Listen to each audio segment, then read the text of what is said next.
Joining us from Capgemini, our dynamic thought leader serves as a solution architect for Capgemini engineering and R&D.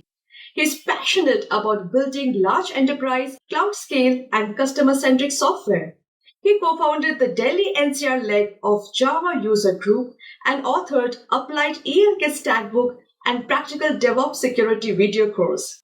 In today's talk, he's going to introduce the concept of value stream thinking and share his thoughts on its benefits and techniques. Please welcome Mr. Gurpreet Sachdeva. Gurpreet, the stage is all yours. Hello, everybody, and welcome to my session on DevOps and value stream. I would first like to introduce the topic of today's talk, and then I will give you an outline of what I'm going to achieve in the next few minutes. We all know that DevOps has now crossed the chasm in the software industry. We have seen some amazing transformations with DevOps, which has evolved from the early focus on teamwork and empathy to driving actual value to the organization. DevOps indeed creates a collaborative environment that brings together development and IT operations under one umbrella. When effectively applied, these core elements drive efficiency, high-quality software, and faster release cycles. For many organizations, DevOps has been transformative. However, there are a lot of other organizations which are still struggling to know what exactly the value they are delivering to the end customer and what value they are getting out of their IT investments. This is what I want to talk about. How we can complement the DevOps initiatives with value stream thinking, so that these two concepts together can help us in understanding what is the overall value which we are creating out of our products and release pipelines, and what value we are delivering to end customers.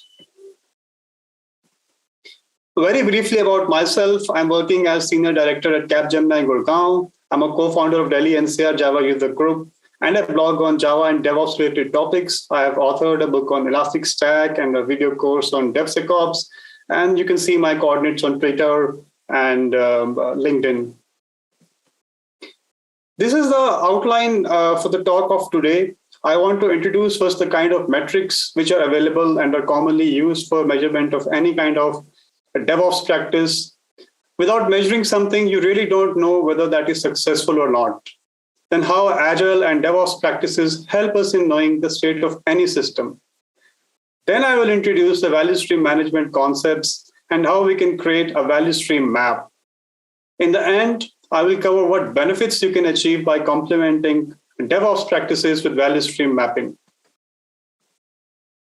These matrices and statistics have been taken from the Accelerated State of DevOps report, which is annually published by DevOps gurus like Nicholas Forsgren, Gene Kim, and Jez Humble. They are essentially two buckets, throughput and stability, which are very important to measure how successful any organization is in their DevOps pursuit. By following DevOps practices, organizations can become elite teams. A comparison of elite teams with non-elite teams shows that there's a tremendous improvement when you start doing DevOps in a proper manner. In terms of code deployment, there is 973 times improvement. From lead time to commit to deploy is 6570 times improvement. And so on and so forth. You can see, there are different improvements which you can see in various aspects. What we're seeing here are fundamental aspects of comparison with teams who follow DevOps and those which are not following DevOps. I guess we all agree probably that following DevOps practices does give improvements, but we need to see how we can improve upon that. DevOps is an umbrella term nowadays. People may be doing all sorts of things and then they can club it together as a DevOps practice.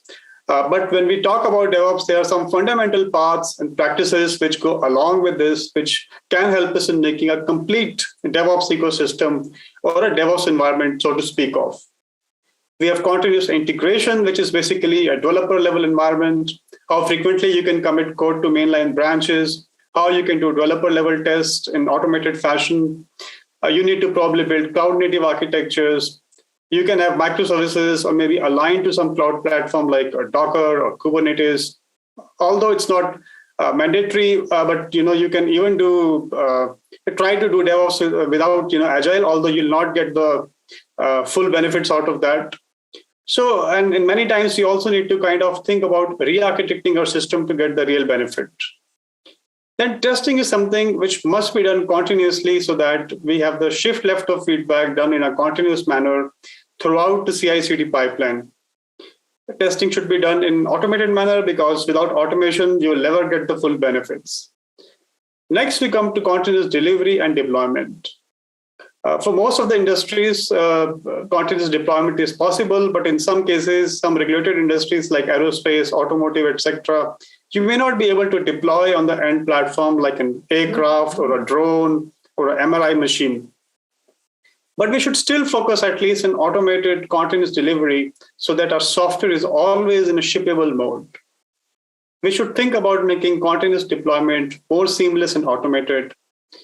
I generally associate security with DevOps. I have a very strong opinion that security should be part and parcel of any DevOps environment.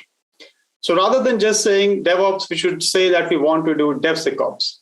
This essentially means that the complete security checks and verifications throughout your CI/CD pipeline is also part of your DevOps environment. Just like we have shift left of feedback, we also have the shift right of the operations part. As we are releasing software, we must continuously monitor it, whether that is alarms, logs, metrics, etc. It's a continuous affair. And again, people collaboration is a very essential part of any DevOps movement. Without proper collaboration and teamwork, these practices will not help. I mean, just having some new shiny tools will not help. We will have to take care of the people aspect also. Site reliability engineering gained a lot of prominence when Google started talking about it. There's a very famous book also on this topic from Google. It gives details about the SRE practice. So in this slide, just wanted to highlight different building blocks of any DevOps environment. So when we think of having DevOps environment or a DevOps ecosystem, we should keep in mind there are certain practices which we have to follow. I mentioned earlier also that any DevOps ecosystem should be properly measured. If you don't measure something, you're not sure whether you're successful or not.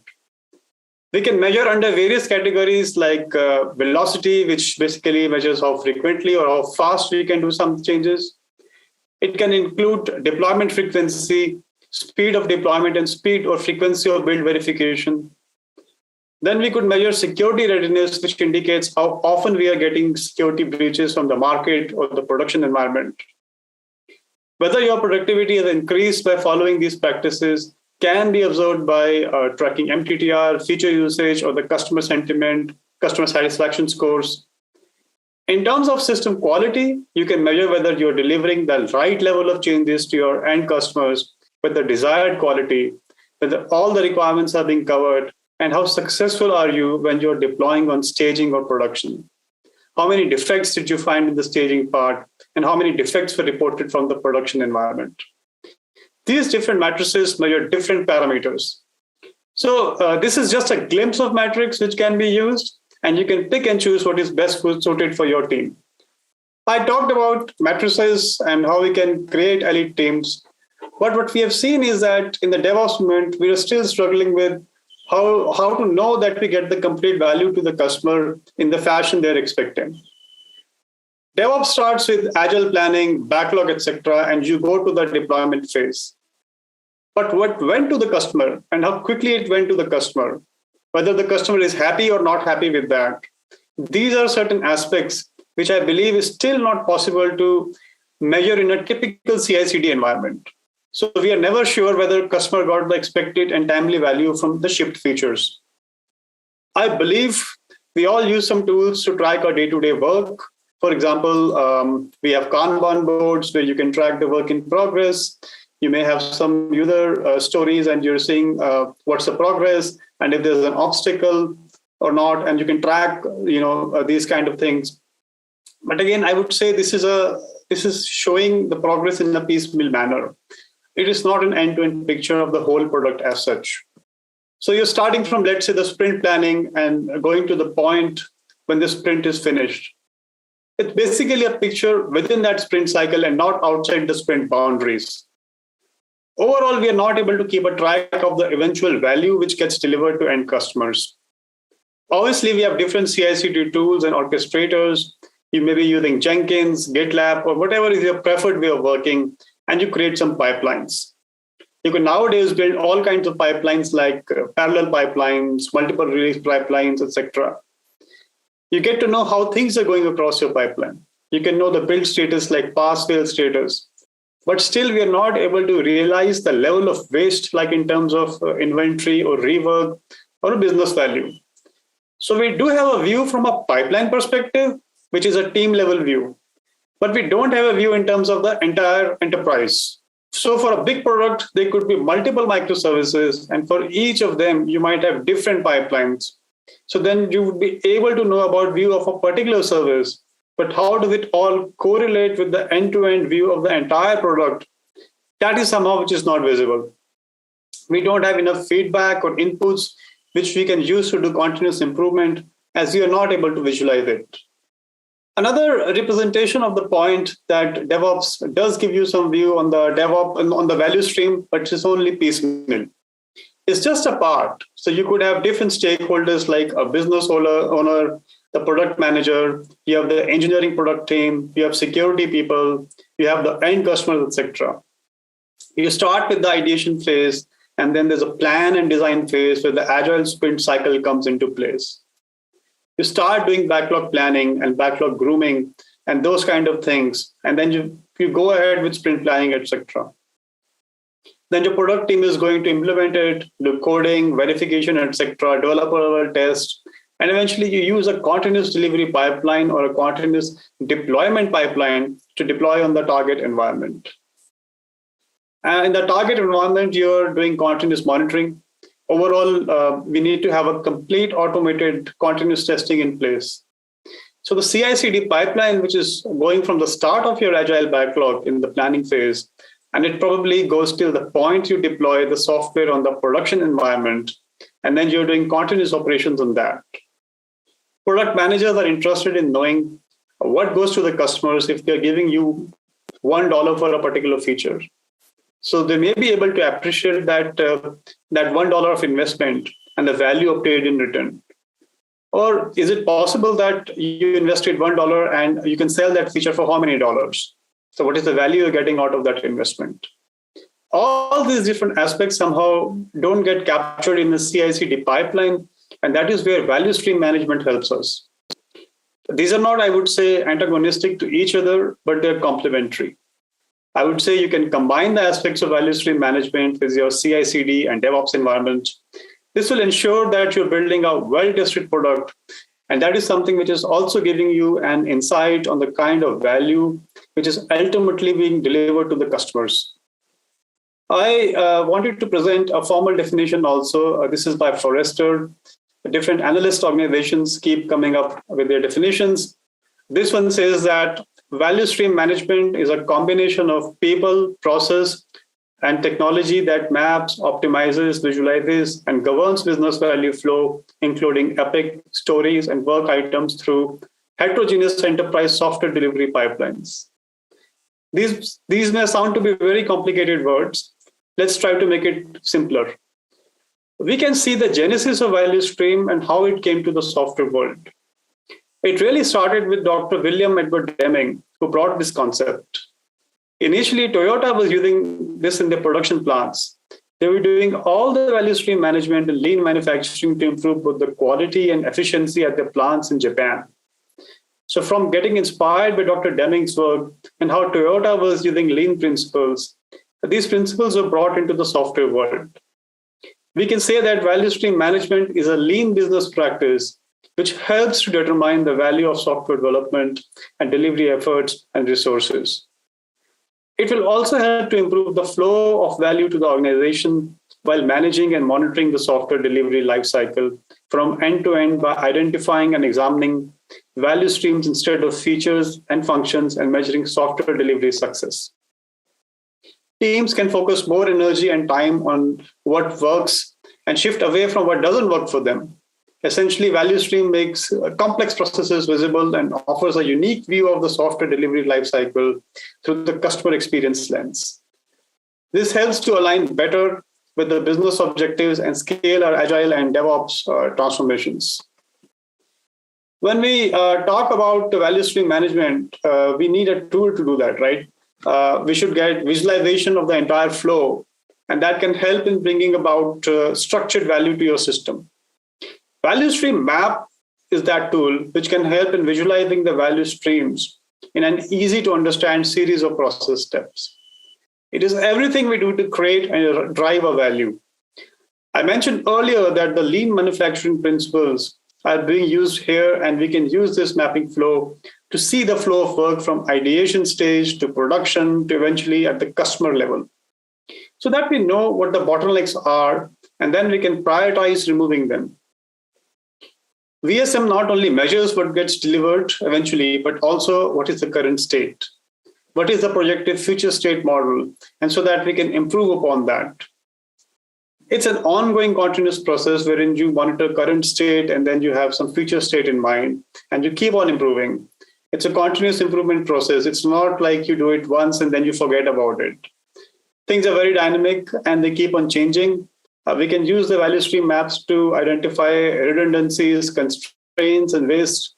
It's a natural fit and complementary for delivery pipelines and DevOps. There can be different ways to create a value stream map. There are obviously commercial products available which can help you in doing that, or if you're just starting out, I'll suggest that you start with something like a PowerPoint or an Excel sheet. You can make some boxes and record different stages and time which is being taken in different stages, and then identify the bottlenecks. Once you are comfortable, you may want to go for some third party or a commercial product also. This slide gives a brief glimpse of a sample value stream map and how it typically looks like. It's a basic map generated by PowerPoint, nothing fancy. So this is your typical CI/CD flow where you have a backlog and you start implementation. You have CI, continuous delivery, continuous deployment, and then you have operations after deploying in the production environment.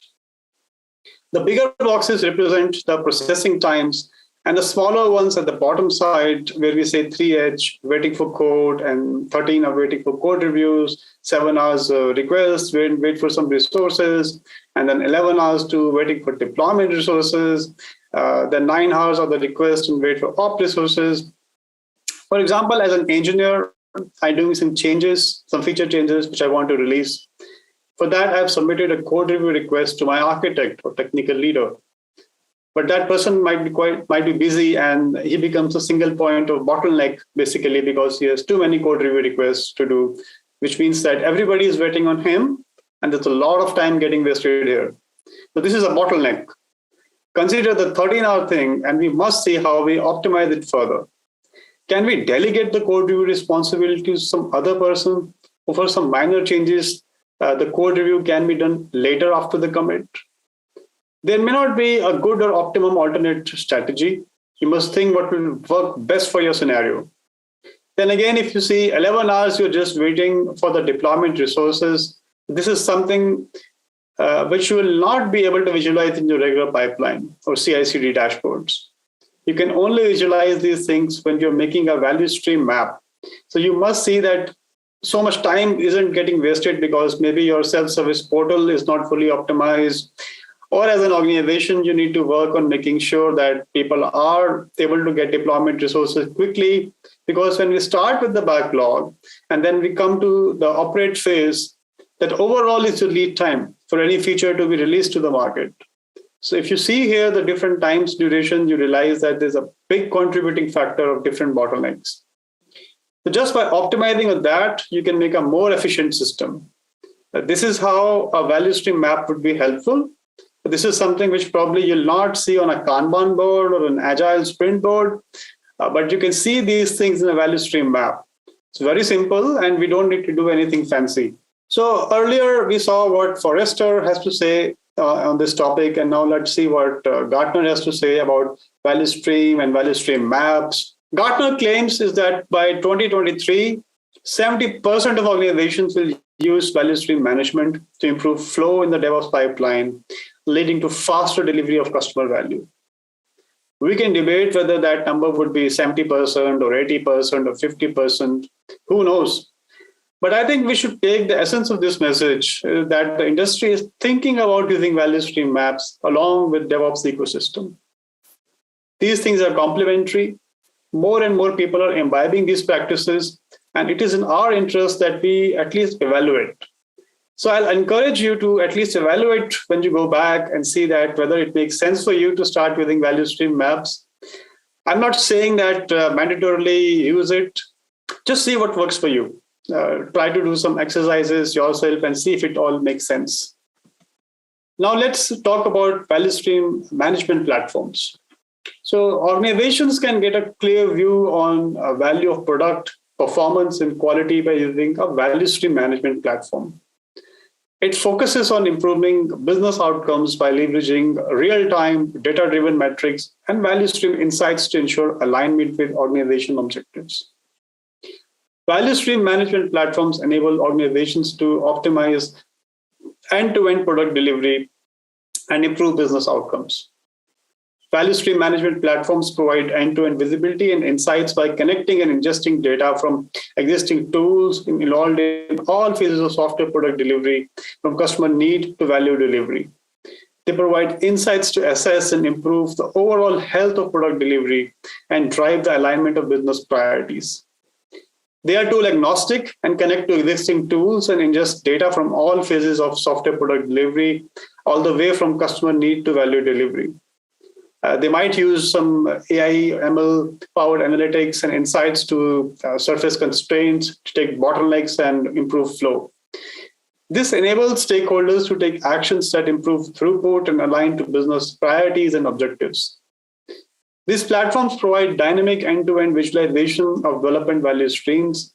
They also provide insights that enable both IT and business leadership to continuously assess their performance and alignment. VSMPs facilitate making data-driven decisions to adjust course and focus in areas that need optimization to meet business objectives. These include cost, delivery flow, quality, reliability, and compliance. It is very essential to make a distinction between a value stream management platform and value stream delivery platforms. So these are two different platforms. Value stream delivery platforms, or VSDPs, are pre-integrated platforms that improve the flow of work required to deliver value to customers through the application development value stream, essentially ideation, building, running, etc. They serve as the execution plane for application delivery. On the other hand, value stream management platforms serve as the control plane for the application delivery. So VSMP provides end-to-end visibility and insight to product delivery by orchestrating and interconnecting to a multitude of independent business, development, and operations tools. Now, let's look at some of the capabilities and features of value stream management platforms. First and foremost, they bring workflow orchestration. VSMPs coordinate release activities across DevOps tool chains and VSDPs to provide cross-product orchestration capabilities like pipeline management, change impact management, cross-product release management, and cross-product release orchestration. Value stream visibility provides visualization of software product value streams, flow of work across all products, and alignment with business priorities. It gives dynamic end-to-end visibility of software development value stream, cross-product interactions, constraint measurement, identification of obstacles, identification of waste, traceability, and audit. Collaboration across development and product teams using native capabilities and through third-party messaging and collaboration tools such as Microsoft Teams, Cisco WebEx, Slack, etc. This helps in distributed team collaboration and information sharing. Value stream metrics include end-to-end software delivery performance metrics with customizable dashboards for different roles from business, product, and technical teams. There can be different types of metrics, business metrics like ROI, product metrics like lead time, deployment frequency, team metrics for skill assessment and growth, technical metrics to assess code quality and code chain size, reliability metrics like SLI, SLO. Tool integration with native pre-built plugins that connect to a broad set of DevOps tools involved in software product delivery with support for custom integration through APIs. Role-specific insights by providing customizable dashboards with metrics and insights that enable different roles to make informed decisions driven by real-time data. Governance, security, and compliance by automating compliance and providing complete visibility.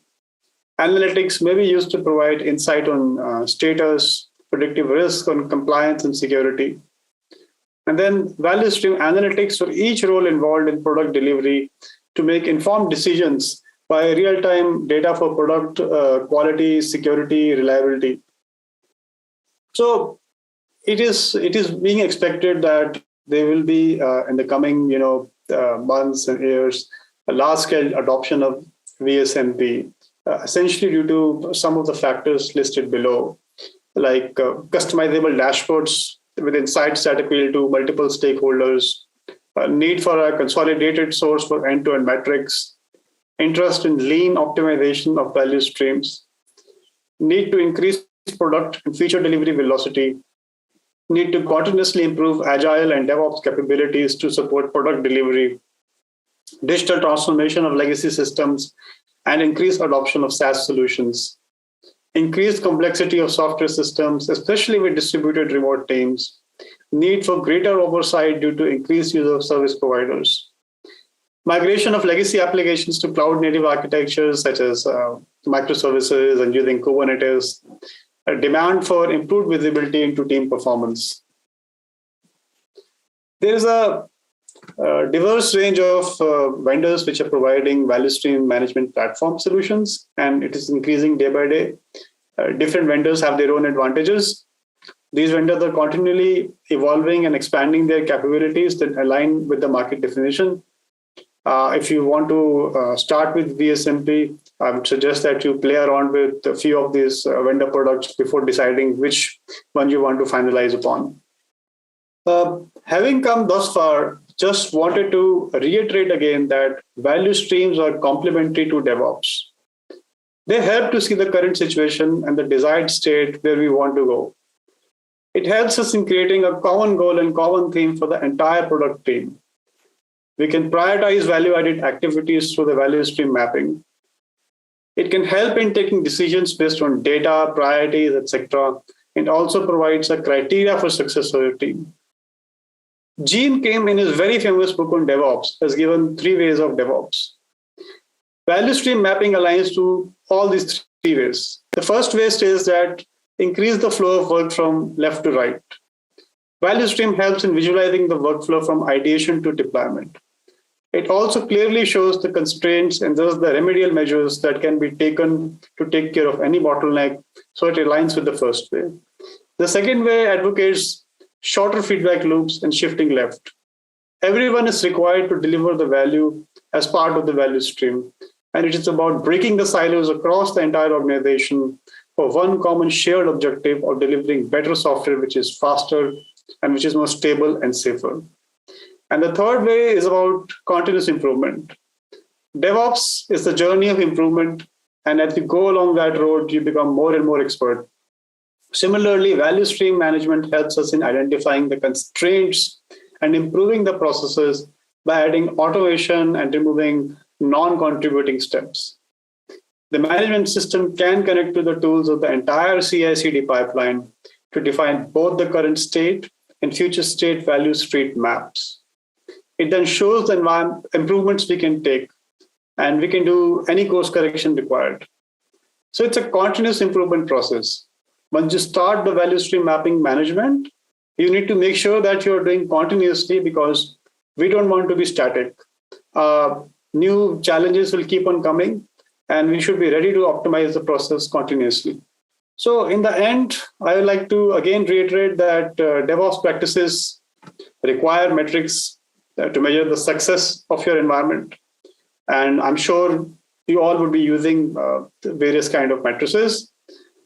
DevOps processes don't give you the complete picture. And this is where value stream management can help us in mapping, optimizing, visualizing, and governing business flow.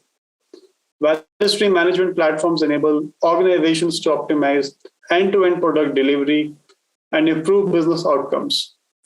They provide end-to-end visibility and insights by connecting and ingesting data from existing tools involved in software product delivery. So with that, I come to the end of my presentation. I thank you all to be patient with me. I'll be more than happy to take any questions that you have, or if you want to share your experience, I'll be more than happy to discuss on that also. Thank you very much.